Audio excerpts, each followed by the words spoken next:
우리가 매주일 그 사도신경으로 우리 신앙을 고백합니다. 사도신경이 나를 믿습니다. 이렇게 시작을 하는데요. 이 나를 믿는다라고 하는 말이 이 심장이라고 하는 단어와 우주의 질서에 맞게 배치하다라고 하는 단어가 결합되어 있습니다. 그래서 그러니까 우리가 믿는다, 나는 믿습니다라고 할 때 우리의 심장을 우주의 질서, 그러니까 하나님이죠. 하나님의 질서에 맞게 배치한다라고 하는 의미를 가지고 있습니다. 매주 우리가 나는 믿습니다 이렇게 고백을 하는데, 자 오늘도 우리의 생각과 심장이 하나님의 질서에 걸맞게 잘 배치되는 그런 시간으로 나아갔으면 좋겠습니다. 자, 오늘 본문은요, 우리가 이제 2주 전에 했던 그 바알세불 논쟁과 계속해서 이어집니다. 그러니까 27절에는 이 말씀을 하실 때에 하면서 바로 연결되어져 있고, 29절 밑으로는 이제 표적에 대한 이야기를 하면서 이 표적에 대한 이야기가 바알세불 논쟁 때 이제 나왔던 이야기입니다. 그래서 바알세불 논쟁과 함께 커다란 그 물줄기 안에 오늘의 본문도 위치하여 있다라고 하는 것을 유념해 두시고 읽어가겠습니다. 바알세불 논쟁부터 지금 이제 오늘의 본문까지 일관되게 흐르는 감정 하나가 있습니다. 바로 의심입니다. 이 의심은 예수님의 진정성에 대한 그런 불신이기도 합니다. 27절에서 여인의 입을 통해서 예수님을 향한 칭송이 한 구절 이렇게 나왔습니다. 당신을 뵌 태와 당신을 먹인 젖이 복이 있나이다. 이 말은 당신의 모친이 얼마나 행복할까, 나도 그런 아들이 있었으면 좋겠다라고 하는 그런 뜻을 가지고 있습니다. 그러니까 분명히 긍정적인 칭찬인데 이에 대한 예수님의 반응은 꽤 차갑습니다. 응답하시는 그 첫 단어가 오히려라고 하는 단어로 시작을 하고 있습니다. 그러니까 이 단어는, 오히려라고 한 단어는 이 앞선 구절, 그러니까 여인이 했던 말에 대한 강한 그 반대의 의견을 가지고 있습니다. 그러니까 그게 아니라 그와는 반대로라고 하는 뜻입니다. 그러니까 교정의 뉘앙스를 가지고 있습니다. 그러니까 여인이 한 말을 지금 예수께서 교정하고 있는 그런 상황입니다. 요거를 이제 사전적 의미대로 그대로 삽입해서 읽으면 이렇습니다. 여인이 당신을 뵌 태와 당신을 먹인 젖이 복이 있나이다. 예수님이 그게 아니라 그와는 반대로 하나님의 말씀을 듣고 지키는 자가 복이 있느니라. 이 바알세불 논쟁에 이렇게 복선언이 뜬금없이 확 들어가고 있는데, 예수님의 말씀을 듣는 것과 행하는 것, 또 하늘의 일과 땅의 일이 또다시 거론되면서 다음 에피소드로 넘어가고 있습니다. 다음 에피소드 보면 요 여인의 주고받는 예수님과의 대화가 관심이 없는 듯이 또 다른 문을 열어주고 있는데, 이어서 보면은 예수님의 주변을 빙글빙글 돌면서 예수님의 행동 하나를 주시하여 보고 있으면서, 또 그러면서도 또 아이러니한 것은 예수님의 말씀과 사역을 끊임없이 들으면서도 그것이 하나님의 말씀으로 받아들이지 않는 이 바리새인들, 무리들을 볼 수가 있습니다. 도리어 의심합니다. 그러니까 예수님의 말씀을 같이 보고 같이 경험을 해도 그것을 하나님의 말씀으로 믿는 그 신앙으로까지 연결이라고 하는 건 또 다른 차원의 것인 것을 우리가 발견하게 되는데, 그야말로 보아도 보지 못하고 들어도 듣지 못하는 인간의 무지한 현실이라고 하는 것은 예나 지금이나 비슷한 것 같습니다. 불신과 의심의 이 사람들, 이 자주 요구하는 특징 하나가 있습니다. 바로 표적입니다. 그러니까 질문은 원래 이제 바알세불 논쟁 때 이 질문이 있습니다. 그러니까 우리에게 표적을 보이라라고 하는 거. 그러니까 증거를 내놔라. 당신의 말씀을 증거할 수 있는 밑받침할 수 있는 증거를 내놔라라고 하는 것. 그런 요구의 기저에는 항상 의심과 불안과 불신이 깔려 있습니다. 이 표적이라고 하는 것은 징조, 표시, 이적으로도 이제 우리가 번역이 되는데, 이 복음에서 이 표적이라고 하는 것은 예수님 그 자체, 그리고 예수님의 사역에 대한 진실성에 대한 의문을 제기한 것과 같습니다. 그러니까 무리들이 끊임없이 예수님의 존재에 대해서, 예수님의 사역에 대해서 의심 없이 이의를 제기하고 의구심을 제기하고 있는 그러한 상황입니다. 누가에서 표적이라고 하는 말을 처음 사용한 자는 천사입니다. 2장에 보면 오늘 다윗의 동네에 너희를 위하여 구증한 하셨으니 곧 그리스도 주시니라. 너희가 가서 강보에 쌓여 구유에 뉘어 있는 아기를 보리니 이것이 너희에게 표적이니라. 먼저 이제 표적에 대한 이야기가 나왔습니다. 천사가 목자들에게. 그러니까 누가가 증언하는 표적은 구유에 누여 강보에 쌓여있는 아기를 너희가 볼 것이다 라고 하는 거, 이거 말고는 없습니다. 그러니까 예수님을 볼 것이다 라고 하는 거. 그러니까 땅에서의 그의 존재 자체가 하나님의 유일한 구원의 표적이라고 하는 것을 먼저 드러내고 시작을 했는데, 이러한 천사의 말도 귀뚱으로 듣는 것처럼 또 사람이 되어 오신 그 하나님의 말씀, 사람으로서 눈앞에 계신 예수님, 그가 하나님이시라는 것을 더 믿기가 어려운 것 같습니다. 예수님은 그 자체로서 하나님의 표적이십니다. 그의 삶이 유일한 표적입니다. 신앙에는 그 이상도 그 이하도 없습니다. 그러니까 우리가 세상에 보여줄 수 있는 표적도 하나입니다. 바로 예수 그리스도. 그런데 믿는 자들조차도 예수님 말고 다른 표적과 증거들을 끊임없이 요구하는 것이 사실 우리의 모습이기도 합니다. 뭐 이런 상황은 사실 우리에게 비일비재합니다. 예. 누구나 한 번쯤은 다 그랬을 법한 일인데, 뭐 하나님이 존재하신다면, 하나님이 살아계신다면, 하나님이 나의 기도를 듣고 계신다면 하면서 우리가 요구하는 증거들이 굉장히 많다라는 것입니다. 그 증거를 보여주지 않으면 나 하나님을 믿지 않겠다, 막 이렇게 유효적인 협박도 우리가 하기도 합니다. 누구나 그런 것 같습니다. 뭐 성경의 사람들도 그랬습니다. 이삭의 아내를 찾으러 가는 그 아브라함의 종 엘리에셀도 하나님의 증거를 요구했고, 그거에 대한 게 또 굉장히 많은 분량을 차지하면서 창세기에 기록되어 있습니다. 기드온도 그랬습니다. 히스기야 왕도 그랬습니다. 고린도전서에 의하면 바울은 유대인은 표적을 구하고 헬라인은 지혜를 구한다, 이렇게 이야기를 합니다. 또 주님의 부활 사건을 두고 제자들 사이에서도 정말 주님이신가 라고 하는 그러한 의문을 가지면서 증거를 요구했습니다. 근데 이런 모든 것들을 우리의 상황과 이렇게 단순하게 대입해서는 조금 어려움이 생깁니다. 근데 분명한 것은 신심이 깊어질수록, 신앙이 깊어질수록, 영적으로 고양될수록 이러한 요구에서 점점 멀어진다라고 하는 사실입니다. 그보다는 어떻게 하면 하나님의 백성답게 살 수 있을까? 내가 믿는 것이 무엇인가? 어떻게 하면 주의 말씀을 행할 수 있을까? 어떻게 하면 예수 그리스도를 더 사랑할 수 있을까?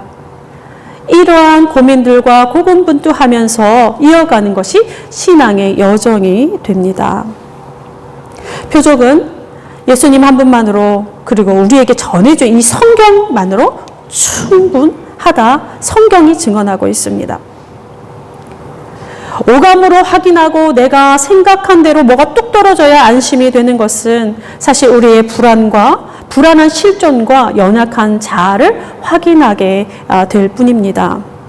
게다가 우리가 무슨 표적을 보았다고 해서 우리의 어떤 신앙이 확 달라지고 성숙해지는 것은 사실 아닙니다. 가장 큰 예로 우리가 출애굽기를 생각할 수 있는데, 출애굽하는 그 모든 과정, 광야살이 모두가 하나님의 임재와 하나님의 현현, 그들과 함께 하시는 하나님의 그 모든 것들이 가장 강력하게 나타났던 그런 때라고 볼 수 있는데, 그 한복판에 있었던 이스라엘 사람들의 모든 사람들의 신앙이 성숙하고 그런 경험들을 할수록 성숙하고 한층 고양된 것 같지는 않습니다. 또 그때만 지나면 또 하나님께 증명을 구하고 또 반역하고 또 의심하기를 계속 끊임없이 이렇게 반복하는 모습을 우리가 발견하게 됩니다. 그들만 그랬느냐? 그렇지 않습니다. 인류의 역사가 그랬습니다. 이런 것을 보면 우리가 하나님을 신앙하기 위해서 우리가 보고자 하는 표적, 예수님 외에 모두 불안하고 일시적이며 제한된 그 무엇일 수밖에 없음을 우리가 확인하게 됩니다. 이 표적이라고 하는 거 엄청난 어떤 이런 사건들 분명히 있습니다. 그러나 그것은 그 순간에 어떤 신앙의 생동감과 활력을 불어넣어 줄 수는 있지만, 우리의 신앙을 지속하게 하고 성숙하게 하는 것은 거기에서 나오지 않습니다. 도마에게 하신 예수님의 말씀을 우리가 되새겨야 할 일인데, 요한복음 20장에 보면 이렇게 말씀하십니다. 너는 나를 본고로 믿느냐? 나를 보지 못하고 믿는 자들은 복되도다 라고 말씀하십니다. 그러니까 뭐 하나 제대로 믿지 못하고 죄로 엉키고 막 이렇게 뒤틀린 우리의 모습이지만 그리고 예수님 그냥 지나치지 않습니다. 이것에 대해 또 이제 응답을 하시는데 그 전에 먼저 이 세대가 어떠한 세대인지를 꼬집습니다. 2000년 전 그 당시의 사람들을 향한 것이지만 인류의 모든 역사를 관통하는 책망이기도 합니다. 뭐라 하시느냐? 악한 세대 이렇게 표현합니다. 악하다라고 하는 말, 이 빈곤하다라고 하는 그런 단어에서 그런 어근에서 왔습니다. 굉장히 뜻이 많습니다. 이 악하다라고 하는 게 슬프다, 불행하다, 돌봄이 없어서 괴롭다, 가련하다, 가난하다, 부당하다, 매력이 없다, 불행하다, 허약하다, 쓸모가 없다. 이런 단어들이 여기에서 파생이 됩니다. 이 악하다라고 하는 단어에서. 근데 여기에서 일관되게 느껴지는 이미지가 하나 있을 겁니다. 육체적인 허약함에서 못 쓰게 되는 물건까지 도덕적인 악에서 의미의 무가치함까지 이 범위가 상당히 넓은데 해석되는 의미들마다 동일하게 하나님과 멀어진 인간의 모습을 고스란히 드러내주고 있다라는 사실입니다. 악한 인간의 실존, 인간의 실존이 이러하니 예수님의 말씀을 듣고도 예수님의 사역을 눈으로 보고도 하나님의 현존을 깨닫기 어렵습니다.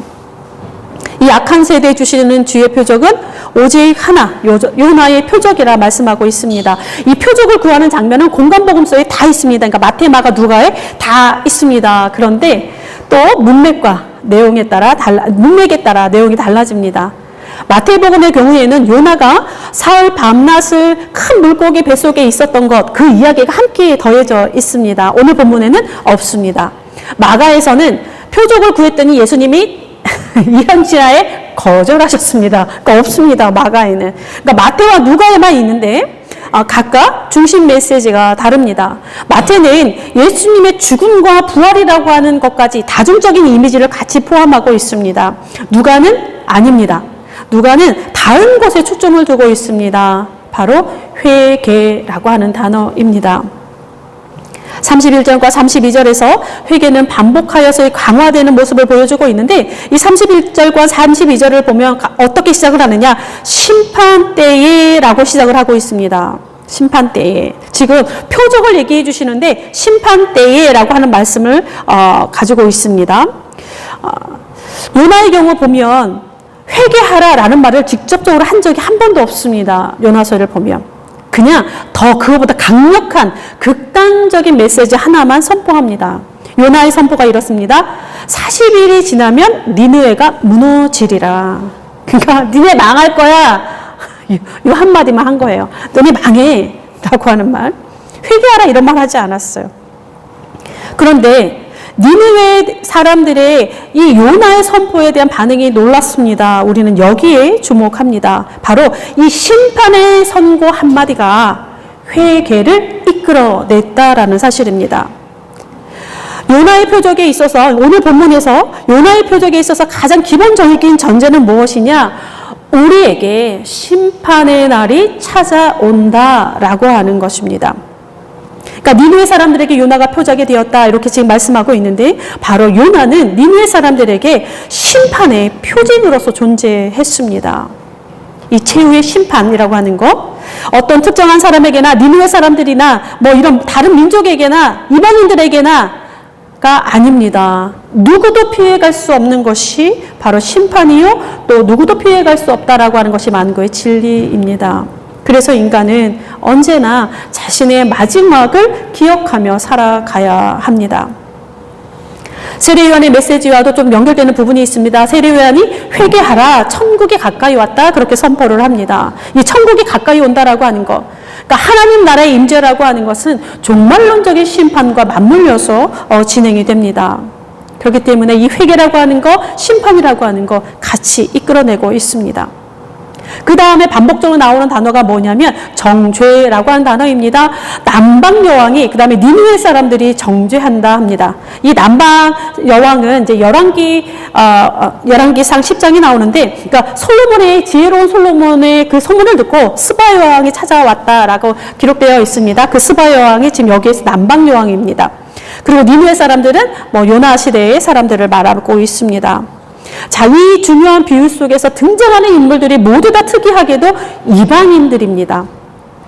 선민이 이방인을 악하다 정죄해야 되는데 이 뒤바뀌어져 있는 상황입니다. 선민들을 악한 세대라 정죄하는 것이 바로 지금 이방인입니다. 이 정죄하다라고 하는 말, 심판하다라고 하는 말을 번역한 것입니다. 심판하다라는 말을 번역한 것인데, 자, 앞서서 우리가 나누었던 것처럼 이 심판은 또 회개와 연결되고 있습니다. 심판하다라고 하는 단어는 고르다, 결정하다라고 하는 어원에서 파생이 되어 있는데 평가의 의미를 가지고 있습니다. 그러니까 법률적인 판단도 거기에 들어가 있는데 히브리어로는 공의라고 하는 단어와 이게 상응하고 있습니다. 근데 하나님의 공의가 무엇이냐? 하나님의 공의는 다스리다라고 하는 기본적인 의미를 가지고 있습니다. 하나님이 다스리는, 하나님이 심판하시는, 하나님이 다스리는 같은 말입니다. 최종 목표는, 하나님의 공의의 최종 목표는 무엇인가? 하나님과의 관계 회복입니다. 즉, 남방 여왕의 이 정죄, 니느웨 사람들의 정죄는 심판의 파멸, 소멸이 아니라 하나님과의 회복으로 이끌어내는, 관계 회복으로 만들어내는 종말론적인 심판으로서, 그리고 그러한 정죄로서 회개를 이끌어내는, 회개를 견인하는 그러한 말들입니다.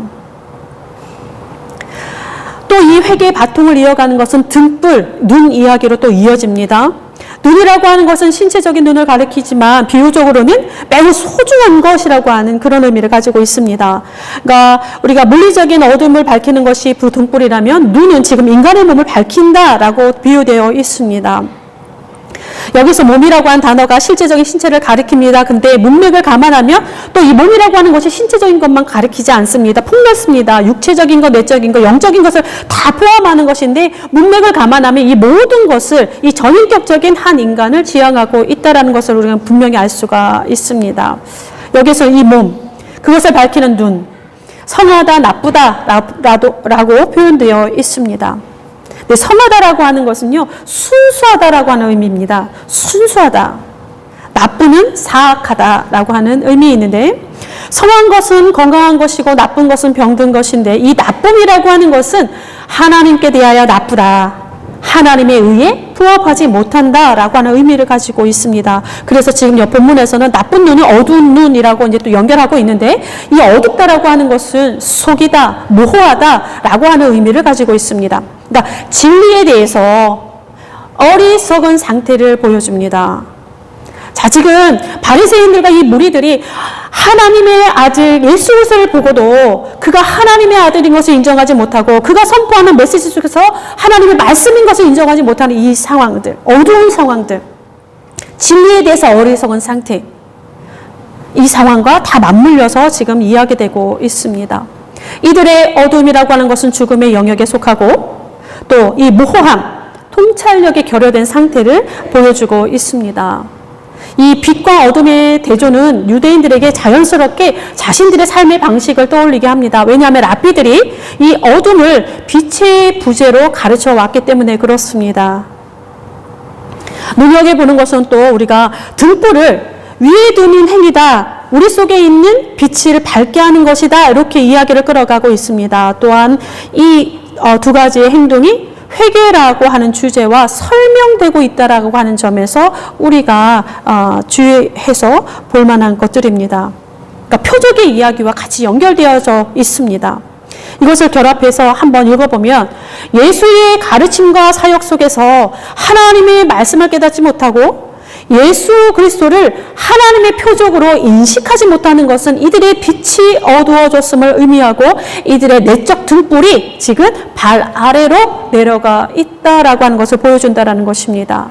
다시 이 어두워진 빛을 밝게 하고 발 아래에 있는 전등을 위에 둘 수 있게 하는 것은 회개를 통해서 가능하다 말씀하고 있습니다. 우리의 지성을 새롭게 하고 우리의 인성을 밝게 할 수 있는 회개만이 우리를 어둠으로 몰아가지 않고 또 개인의 역사와 또 우리의 모든 인류의 역사의 종말을 의식하는, 우리에게 종말이 있음을 의식하는 이 회개를 통해서 우리는 하나님의 임재와 다스림을 경험하게 될 수 있는 것입니다. 이 회개라고 하는 것, 그냥 눈물 콧물 떼면서 질질 울면서 하나님 잘못했어요 라고 하는 단순한 차원에 머물지 않습니다. 이 회개는 경건한 두려움으로 하나님 앞에 서는 일입니다. 경건한 두려움으로 하나님 앞에 서게 되면 어떤 일이 일어나느냐? 가장 먼저는 마음이 상합니다. 내 안에 깊이 숨겨둔 탐욕으로 엉킨 정념들과 그로 인해 수많이 갈라진 이 분심들을 직시하면서 나에게 마음이 상하는 그 일부터 먼저 일어납니다. 나의 어두워진 영적인 그런 현실에 대해서 마음이 상하고, 나의 끝없이 솟아나는 교만과 욕심에 대해서 마음이 상하고, 이 마음이 상해야 통회할 수 있는 기도가 나옵니다. 다윗이 대놓고 얘기했죠. 하나님께서 우리에게 구하는 심령은 상하고 통회하는 심령이라. 상하고 통회하는 심령만이 하나님을 향해서 설 수 있습니다. 표적을 구하는 이스라엘에게, 오늘도 끊임없이 하나님께 무엇인가 증거를 요구하는 우리에게 성경은 회개의 문으로 우리를 초대하고 있습니다. 표적이 아닌 심판이, 표적이 아닌 회개가 우리를 하나님을 향하여 움직이게 하기 때문에 그렇습니다. 우리가 하나님을 향해서 움직이지 않는 한 회개는 일어날 수가 없고, 회개가 일어나지 않는 한 하나님을 향해서 우리는 꿈쩍도 하지 않습니다. 발라모의 카리톤이라고 하는 분의 말씀으로 오늘 우리의 이야기를 마치겠습니다. 회개한 사람만이 하나님을 향한 여행을 시작한다. 기도하겠습니다. 빛도 어둠도 모두 하나님의 것입니다. 그러나 하나님은 어둠이 아닌 빛에서 우리가 살기를 기뻐하십니다.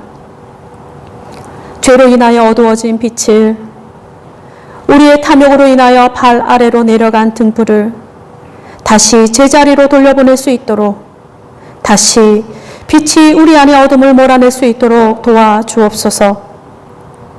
주의 말씀과 주께서 행하신 일들 속에서 하나님을 경험하게 하시며, 우리의 삶의 자리에서도 하나님의 임재와 다스림을 분별할 수 있는 통찰력을 주옵소서.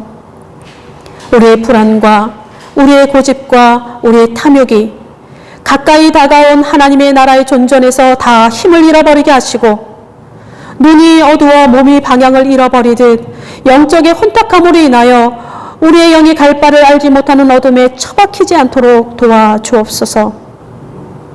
우리가 얼마나 왜곡된 사람인지, 우리가 얼마나 탐욕스러운 존재인지, 우리가 얼마나 하나님을 아프게 하고 있는지 정직하게 대면할 수 있는 용기를 주시고, 철저하게 돌이킴으로 나부터 하나님을 향한 여행을 시작하게 하옵소서.